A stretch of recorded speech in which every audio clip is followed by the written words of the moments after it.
दोस्तों जय हिंद, वंदे मातरम। स्वागत है आपका इस वीडियो में। और आज के इस वीडियो में हम अंग्रेजी व्याख्याता भर्ती परीक्षा 2019 के टॉप 10 इंपॉर्टेंट क्वेश्चंस कवर करने वाले हैं।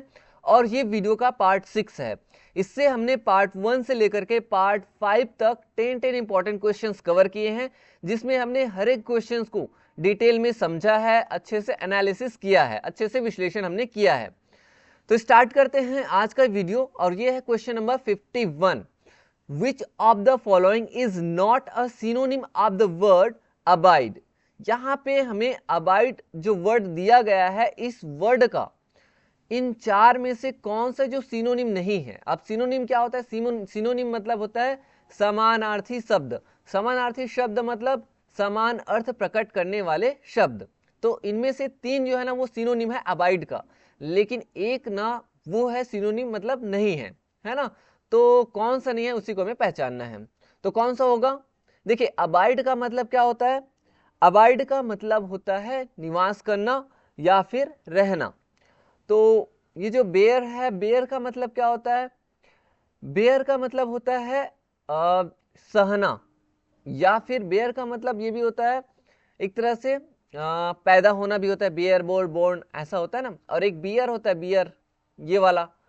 इसी बियर का मतलब भालू भी होता है। और ये जो बियर है, ये पेय पदार्थ शराब वाला बियर है। ठीक है। तो इस तरह से ये अबाइड का मतलब एक तरह से रहना, सहन करना, इस तरह से हो जाएगा। तो बेयर इसका सिनोनिम हो जाएगा। परसिस्ट, परसिस्ट मतलब क्या होता है? दृढ़ता, दृढ़ रहना, है ना। तो ये भी क्या है? एक रहना ही सेंस में है, तो ये भी सिनोनिम हो जाएगा। पेरिस, पेरिस का मतलब होता है मृत्यु हो जाना या मरना, इस सेंस में यूज होता है। तो यही है जो सिनोनिम नहीं है। ड्वेल मतलब भी होता है निवास करना। तो ये सब तीनों क्या है? सिनोनिम है एक तरह से, यानी एक जैसे समान अर्थ प्रकट करने वाले। लेकिन जो पेरिस है, ये जो है ना, थोड़ा सा अपोजिट है। इसका मतलब हो जाता है मरना। ठीक है। तो इस तरह से ये हो जाएगा जो सिनोनिम नहीं है। चलिए देखते हैं next question. Choose the most appropriate one word substitute for a group of people who are gathered together in a church to worship God. यहाँ पे वन वर्ड सब्स्टिट्यूशन यानी अनेक शब्दों के लिए एक शब्द बताना है। अनेक शब्द क्या है? A group of people who are gathered together in a church to worship God, यानी कि ईश्वर की प्रार्थना करने के लिए, ईश्वर की पूजा करने के लिए चर्च में अ ग्रुप ऑफ पीपल, बहुत सारे लोग एक साथ एकत्रित होते हैं। तो उसे हम क्या बोलेंगे? तो देखिए, इसमें से क्या होगा, आप एक बार वीडियो को पॉज करिए, फिर आंसर बताइए, उसके बाद फिर आंसर समझिए। ठीक है। तो देखिए, यहाँ पे एमेजरी दिया है। एमेजरी का मतलब क्या होता है? एमेजरी का मतलब होता है दूत होता है। तो ये तो ग्रुप ऑफ पीपल को शो नहीं करेगा जो वर्शिप करने के लिए गैदर हुए हैं, है ना। मॉर्नर्स की बात करें तो मॉर्न का मतलब क्या होता है? शोक मनाना। तो मॉर्नर्स क्या है? शोक मनाने वाले लोग हैं। यानी किसी की जब डेथ हो जाती है, कोई गुजर जाते हैं, तब क्या होते हैं? लोग शोक मनाने के लिए एकत्रित होते हैं, तो वो हो जाता है मॉर्नर्स। रैबल का मतलब होता है काठी। जैसे कोई किसी की मृत्यु हो जाती है तो लोग जाते हैं ना उसकी काठी, मतलब उनकी शहादत में। तो ये वाला, ये भी अलग हो जाएगा। जो ग्रुप ऑफ पीपल वर्शिप के लिए जो वहां पे गैदर होते हैं, है ना, मंदिर या जो चर्च है वहां पे गॉड की वर्शिप के लिए, तो उसे हम बोलते हैं कॉन्ग्रीगेशन, यानी कि लोगों के समूह जो वर्शिप करने के लिए गैदर हुए हैं। तो ये हो जाता है ऑप्शन नंबर डी। चलिए देखते हैं next question. Find the correctly spelled word according to the spelling rules. Spelling rules के अकॉर्डिंग हमें बताना है कि इनमें से, इन चार वर्ड्स में से कौन सा वर्ड करेक्ट है, करेक्ट स्पेलिंग में लिखा है। तो कौन सा करेक्ट स्पेलिंग में लिखा है? देखिए, अगर इस तरह की अगर चीजें आती है, तो आप जब भी वोकेबलरी आप पढ़ते हैं ना, कुछ भी आप यदि पढ़ते हैं, है ना, तो आप क्या करिए, ज्यादा से ज्यादा ना लिखने की प्रैक्टिस करिए। मैं हमेशा कहता हूं ना, आप हमेशा प्रैक्टिस करिए हर चीज का। अगर आप सुनने की प्रैक्टिस करते हैं तो लिसनिंग का प्रैक्टिस करिए। हर दिन इंग्लिश के लेक्चर सुनिए, इंग्लिश के न्यूज वगैरह सुनिए, इंग्लिश के सॉन्ग हो गया, इंग्लिश की जो भी चीजें सुनिए, है ना। रोज आप बोलिए, कुछ ना कुछ स्पीकिंग करते रहिए। हर चीज आप ज्यादा से ज्यादा हो सके तो रीडिंग करिए एंड राइटिंग करिए। राइटिंग आपको परफेक्ट करता है। तो इसलिए writing, LSRW, listening, speaking, reading and writing, ये चार चीजें अपनी लाइफ में करते रहिए। आप किसी भी भाषा में अपनी पकड़ बनाना चाहते हैं ना, तो ये चार चीजें करिए, आप उस लैंग्वेज के आप मास्टर बन जाओगे। इसलिए हमारा चैनल का नाम लिखा है ना, मिशन मास्टरी। आपको मास्टर बना देगा। भले आप गवर्नमेंट जॉब ले या ना ले, इट डजेंट मैटर, लेकिन आप उस सब्जेक्ट के क्या हो जाएंगे, मास्टर बन जाएंगे। ठीक है, तो यहाँ पे देखिए करेक्ट वर्ड हमें देखना है, तो करेक्ट वर्ड कैसे निकालेंगे, तो करेक्ट वर्ड के लिए आपको रोज प्रैक्टिस करना पड़ेगा, रोज राइटिंग का प्रैक्टिस करिए, ताकि आपको स्पेलिंग पता ना हो लेकिन आपसे लिखा जाएगा। तो देखिए ट्रूली को देखेंगे तो ट्रूली बिल्कुल सही है, TRULY। एंटायरली की बात करें तो एंटायरली देखिए अपने आप में अधूरापन लग रहा है, इसमें क्या आ जाता, एंटायरली, आर के बाद ई आ जाता, अगर आप लिखेंगे तो ऐसा हो जाएगा एंटायर, एंटायर और उसके बाद फिर आ जाएगा ली। ठीक है, तो एंटायर का मतलब क्या होता है, पूरा, और एंटायरली मतलब पूरी तरह। ट्रू का मतलब सही, ट्रूली मतलब सही, सही तरीके से, सही मायने में। वैसी होपिंग, होप से बना है होपिंग, तो होप में क्या हो जाता है, ING आ जाता है, आई मतलब ई जो है ना वो हट जाता है, तो ये हो जाता है होपिंग, होप आशा करना, आशाएं। ठीक है, और रिलीव, रिलीव क्या है, रिलीव मतलब होता है राहत, तो ये भी थोड़ा से जो है गलत है, यहाँ पे ये क्या हो जाता, RELIEVE हो जाता है, आई के बाद ई होता है। ठीक है, RELIEVE, रिलीव, तो रिलीव मतलब राहत, तो इस तरह से कष्ट चिंता में राहत, तो ये हो जाता है इस तरह से। तो अगर आप लिखेंगे तब ये जो है आपके ये चीजें याद रहेगी। चलिए नेक्स्ट देखते हैं। नेक्स्ट है according to the spelling rules choose the correct pair of words given below. यहाँ पे भी वही है स्पेलिंग रूल्स वाला, तो यहाँ पे आप देखेंगे तो अल्यूर और अल्यूरिंग, अल्यूर एंड अल्यूरिंग दोनों अगर देखेंगे तो बिल्कुल सही है। अल्यूर का मतलब होता है प्रलोभन, प्रलोभन, और अल्यूरिंग मतलब प्रलोभन ही होता है, मतलब वर्ब का ING फॉर्म हो जाएगा। ठीक है, सर्विस ये तो सही है ये वाला, लेकिन ये क्या हो गया, सर्विस, सर्विकेबल है, तो ये क्या हो जाता है एक्चुअल में सर्विसेबल हो जाता, सर्विस उसके बाद एबल आता। ठीक है, वैसे ग्ली, ग्ली का ग्लीफुल, ग्ली तो बिल्कुल सही है, ग्ली मतलब होता है उल्लास का भाव, उल्लास का भाव या हर्ष का भाव, और ये ग्लीफुल होता है, यानी कि यहाँ पे एक ई आया है ना, यहाँ पे डबल ही हो जाता, तो ये हो जाता है ग्लीफुल। ठीक है, तो ये हो जाता उल्लासित करके, तो ये सही हो जाता, बट ये भी क्या हो जाएगा है, अभी रॉन्ग है, क्योंकि एक सही है, ये वाला सही है लेकिन ये रॉन्ग है, ये सही है लेकिन ये रॉन्ग है। वैसे एक्सट्रीम ये सही है, एक्सट्रीम मतलब चरम या उच्च शिखर जिसको बोल सकते हैं। ठीक है, और एक्सट्रीमली, एक्सट्रीमली में क्या हो जाता है, एम के बाद ई आ जाता, एक्सट्रीम उसके बाद LY, तो एक्सट्रीमली अत्यंत या चरम, तो इस तरह से ये हो जाता है ना, तो ऑप्शन इसका सही है। नेक्स्ट देखिए, choose the most appropriate antonym of the word indigenous, indigenous. ठीक है, यहाँ पे हमें इंडिजिनस का एंटोनिम बताना है, एंड इंडिजिनस का एंटोनिम मतलब अपोजिट वर्ड, अपोजिट वर्ड मतलब विलोम शब्द, विलोम शब्द कैसे बताएंगे, इंडिजिनस का मतलब क्या होता है, तो इंडिजिनस का मतलब होता है स्वदेशी, स्वदेशी या फिर देशज, यानी देश से जो चीजें बनी हुई हैं, देसी माल मतलब देसी चीजें। ठीक है, और एक्सोटिक मतलब क्या होता है, एक्सोटिक मतलब होता है विदेशज, यानी कि यही इसका एंटोनिम हो जाएगा उल्टा। ठीक है, तो यही हमें बताना था। इसके अलावा अगर हम देखें बाकी जो चीजें हैं, तो कॉन्गेनिटल, कॉन्गेनिटल का मतलब क्या होता है, कॉन्गेनिटल का मतलब होता है जन्मजात, जन्मजात जैसे रोग वगैरह होता है उसको बोलते हैं जन्मजात।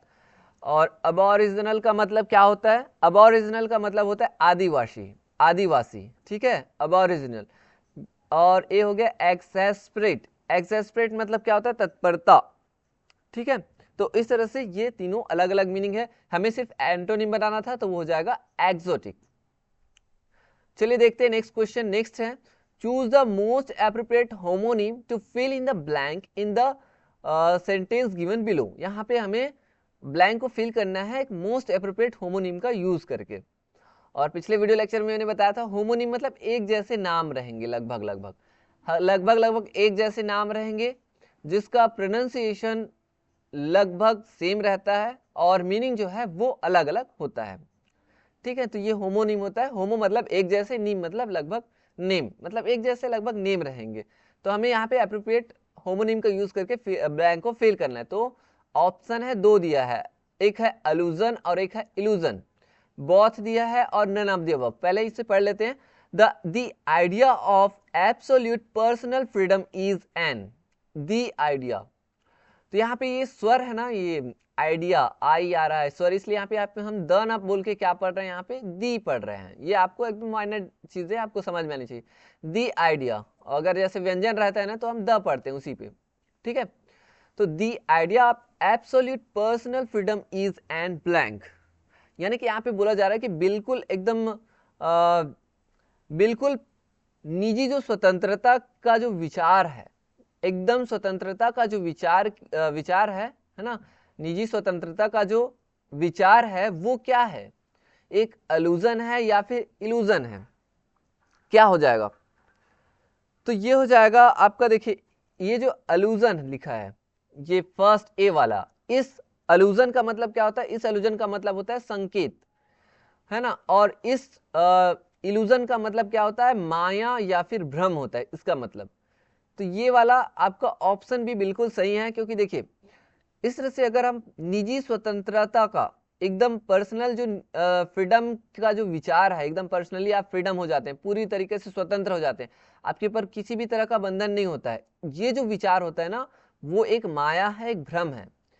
क्योंकि अगर जब तक हम पूरी तरीके से स्वतंत्र रहेंगे ना तो हमें कुछ भी जो है हमारा कर्तव्य में पता ही नहीं रहेगा। लेकिन जब हम एक बंधन में बंधे रहेंगे, जैसे डिसिप्लिन का बंधन रहेगा, तो हम जो है ना अच्छे से कोई काम कर पाएंगे, है ना। जैसे पतंग होता है, पतंग में क्या होता है, पतंग लगता है कि पतंग को रस्सी क्या कर रही है, उसे बांध करके रख रही है, उसे रोक रही उड़ने से, है ना, ऐसा लगता है। लेकिन जैसे रस्सी कट जाती है, ये स्वतंत्र हो जाता है, तो ये ज्यादा देर तक उड़ता नहीं है, ये नीचे आके गिर जाता है। यही चीजें हमारे लाइफ में भी घटित होती है। तो ये इस तरह से, ये इस तरह का विचार जो कि एकदम पूरी तरीके से हम स्वतंत्र रहे, ये एक तरह का माया है, एक भ्रम है ना। तो ये ऑप्शन भी इसका सही आंसर हो जाएगा। नेक्स्ट देखिए 57, choose the most appropriate one word substitute for a man और अ बॉय लुकिंग बिहेविंग और साउंडिंग लाइक अ वुमन और अ गर्ल। देखिए एक महिला या फिर एक लड़की की तरह दिखने वाले एक व्यक्ति या एक लड़के को दिखने में, बिहेव करने में, उसका व्यवहार और उसकी जो आवाज है वो महिला की तरह है, तो उस व्यक्ति को हम क्या बोलेंगे। यानी एक व्यक्ति है, एक लड़का है या पुरुष है जो दिखने में लड़की जैसा है या महिला जैसे है, बिहेव भी उनकी जैसा करता है, उसकी जो आवाज है वो भी वैसी है, तो उसे हम क्या बोलेंगे, फेमिनिस्ट बोलेंगे या इफेमिनेट बोलेंगे या लस्टी बोलेंगे, एपिक्यूअर बोलेंगे। तो यहाँ पे देखिए फेमिनिस्ट का मतलब होता है नारीवादी, है ना, तो नारीवादी नहीं होगा। इफेमिनेट मतलब होता है नारी जैसा व्यवहार करने वाला, नारी जैसा दिखने वाला, यानी ऑप्शन भी इसका सही हो जाएगा, इफेमिनेट। लस्टी मतलब होता है, लस्टी का मतलब होता है कामुक, कामुक व्यक्ति, ठीक है, तो ये तो नहीं होगा, कामुक व्यक्ति नहीं होगा। एपिक्योर मतलब क्या होता है, एपिक्योर मतलब होता है स्वाद लेने वाला, स्वाद लोलुप जिसको बोल सकते हैं, स्वाद के प्रति बहुत ज्यादा ललायित रहता है। तो ये ऑप्शन भी इसका सही आंसर हो जाएगा। नेक्स्ट देखते हैं, which of the following is not an antonym of the word flush. यहाँ पे ये जो क्वेश्चन है ये विलोपित हुआ है ना, लेकिन हम देख लेते हैं इसका meaning. Which of the following is not an antonym of the word flush. Flush का एंटोनिम नहीं है। फ्लश का मतलब क्या होता है, लाल हो जाना, जैसे चेहरा लाल हो जाता है ना गुस्से से, ये होता है फ्लश, फ्लश। तो फ्लश और ये ब्लैंच, ब्लैंच का मतलब होता है चेहरा एकदम सफेद पड़ जाना। तो ये इसका एंटोनिम, ये एंटोनिम लगभग लगभग है ना। और पैलर, पैलर मतलब पीला हो जाना, ये भी एंटोनिम है। लेकिन हमें क्या बताना है, not an antonym of the word, antonym कौन नहीं है, तो ये दो दो एंटोनिम हो गया। तीसरा देखिए मीन क्या है, मीन मतलब अर्थ करना या अर्थ हो जाता है ना, तो ये स्वार्थी भी होता है। तो ये जो है ना इसका एंटोनिम नहीं है, यानी कि ये ऑप्शन से इसका सही आंसर एंटोनिम नहीं है। और प्रोडिगल, प्रोडिगल मतलब व्यय करने वाला, बहुत ज्यादा खर्चा करने वाला हो जाता है, इसका मतलब ये अत्यंत उदार भी होता है इसका मीनिंग। तो ये भी इसका एंटोनिम नहीं है, यानी दो दो एंटोनिम नहीं है, ये दो ठो एंटोनिम है ए और बी, लेकिन सी और डी एंटोनिम नहीं है, तो दो आंसर इसलिए ये विलोपित हुआ है, ठीक है। नेक्स्ट देखिए, choose the most appropriate synonym of the word gruesome. Gruesome का सिनोनिम बताना है, कौन सा मोस्ट एप्रोप्रिएट सिनोनिम है, समानार्थी शब्द है, समान अर्थ प्रकट करने वाला शब्द है, कौन सा है ग्रूसम। ग्रूसम का मतलब क्या होता है, तो ग्रूसम का मतलब हो जाता है डेंजरस, भयानक। डार्क मतलब हो जाता है अंधेरा, या फिर गाढ़ापन, रूड मतलब रूखा व्यवहार करना, रूखा, पेनफुल मतलब दर्दीला, और हॉरिबल मतलब होता है भयानक या भयंकर। तो ग्रूसम का जो सिनोनिम हो जाएगा वो हो जाएगा हॉरिबल, भयानक। ठीक है, नेक्स्ट देखिए, choose the correct meaning of idiom. Idiom मतलब क्या होता है? मुहावरा। मुहावरा दिया हुआ है, उस मुहावरे का अर्थ हमें बताना है। वैग द डॉग, वैग द डॉग का मतलब क्या होता है? इस मुहावरे का अर्थ क्या है? तो टू रिमेन फोकस होगा, कि टू बी डिटरमाइंड होगा, कि टू डेलिनेट होगा, कि diversion away from something great importance. तो देखिए, वैग द डॉग, वैग मतलब होता है हिलाना, और द डॉग मतलब यहाँ पे वैग द डॉग का मतलब टू रिमेन फोकस, किसी चीज पे फोकस रहना होगा, नहीं होगा। टू बी डिटरमाइंड, दृढ़ निश्चय करना होगा, निर्धारण करना होगा, नहीं। टू डेलिनेट करना होगा, यानी चित्रित करना होगा, पिक्चर वर्णन करना है, नहीं करना है। तो वैग द डॉग का मतलब होता है diversion away from something great importance, किसी ग्रेट इंपॉर्टेंस है, कोई महत्वपूर्ण चीज है ना, वहां से क्या करना? ध्यान भटकाना, ध्यान को क्या करना? किसी दूसरी ओर ले जाना होता है, ध्यान भटकाना हो जाता है ना। वैग द डॉग का मतलब, जैसे बड़े बड़े जो नेता होते हैं, आजकल जो नेता होते हैं, है ना, या पिछले भी, तो नेताओं का जो मुद्दा है, कोई भी मुद्दा है, जैसे बड़ा सा मुद्दा है, वहां पे जैसे ध्यान है, तो उस बड़े से मुद्दे, इंपॉर्टेंट जो मुद्दा है ना, वहां से ध्यान भटका के किसी दूसरे ओर कन्वर्ट करना, यही होता है क्या? वैग द डॉग का मतलब यही होता है, किसी महत्वपूर्ण चीज, किसी महत्वपूर्ण मुद्दे से ध्यान भटका के किसी छोटे मोटे चीज की तरफ डाइवर्सन करना, मतलब दूसरी ओर ले जाना। ठीक है, तो यही होता है इसका मतलब। तो इस तरह से दोस्तों आज भी हमने टॉप 10 इंपॉर्टेंट क्वेश्चंस कवर कर लिए हैं। आई होप कि आपको जितने भी क्वेश्चंस हैं वो काफी अच्छे से पसंद आए होंगे, समझ में आए होंगे। मिलेंगे नेक्स्ट वीडियो लेक्चर में इसके किसी अन्य पार्ट में, नेक्स्ट पार्ट में। तब तक के लिए थैंक यू।